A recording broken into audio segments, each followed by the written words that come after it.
안녕하세요. 류용수 법무사입니다. 이번 시간에는 개인회생 신청 직전에 지인들에게 돈을 갚으면 개인회생 신청이 기각이 되느냐 질문들을 많이 주셔가지고요, 간단히 알아보려고 합니다. 우선 개인회생 신청을 할 때 내가 여러 곳에 돈을 빌려요, 그쵸? 빌렸으니까 개인회생을 하는 거죠. 도저히 그 원리금을 내지를 못하니까 금융기관 대출이 대부분이죠.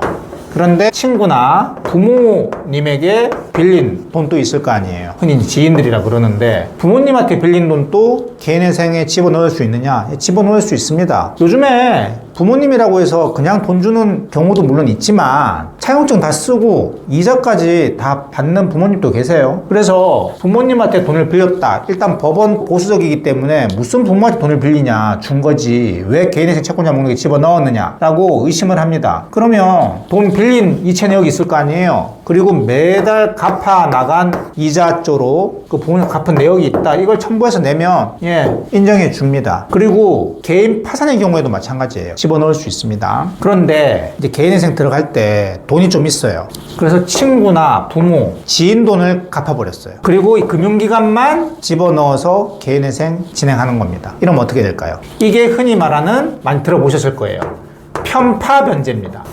누구한테는 갚고 누구한테는 갚지 않고. 이 편파변제는 개인회생 기각사유입니다. 법적으로는요. 편파변제의 뜻은 그런데 이 편파변제를 금융기관한테 하는 건 괜찮아요. 예를 들어서 우리은행, IM뱅크, 국민은행 여러 곳이 있는데 빚이 뭐 1,000만원, 2천만, 3천만 이렇게 있다. 우리은행에 1,000만원만 다 갚았다. 금융기관에 편파변제한 거는 크게 문제가 안 돼요. 편파변제가 어디서 문제되느냐, 이렇게 지인들한테만 돈을 갚았을 경우, 이럴 때 편파변제입니다. 그래서 이럴 경우에는 법적으로는 기각사유인데 실무에서는 기각시키지 않습니다. 그러면요, 요거 전액 다 어떻게 하라고요? 청산가치에 반영하라고 합니다. 이 청산가치라는 게 뭐예요?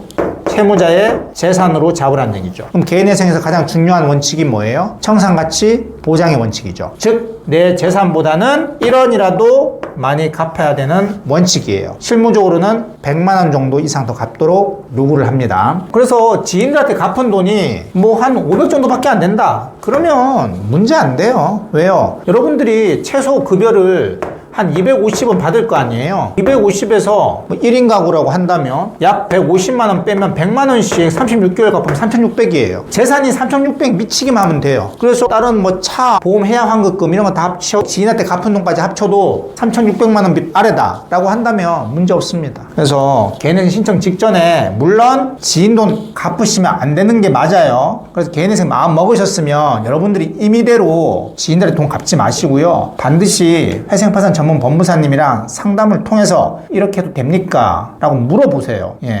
일을 저지르고 오시는 분들이 많으세요. 일을 저지르고 오시지 마시고 오셔가지고 이렇게 해도 됩니까? 라고 물으셔서 방법을 찾으시면 돼요. 이 지인들한테 간 돈이 너무 커버리면 이 문제가 되거든요. 얼마 전에 개인 파산하시는 분이 딸 결혼한다고 개인 파산하기 전에 돈을 막 주는 건, 그건 또 들었는 거예요. 돈을 주면 안 된다라는 걸. 근데 또 지인이 그렇게 얘기를 했대요. 아, 금을 사라, 금을 사서 줘라, 그러면 문제 없다. 아니, 여러분들 너무 그 법원을 우습게 하는 거 아닙니까? 돈을 주는 건 안 되지만 돈으로 금을 사서 주는 건 괜찮다? 금 사는 것 자체가 문제입니다, 여러분들. 그건 누가 준 게 문제가 아니라 회생 직전에 금을 산 게 문제예요. 그 금은 전부 다 개인 파산의 경우에는 다 토해내셔야 돼요. 회생의 경우에는 요거랑 마찬가지로 재산으로 잡힙니다.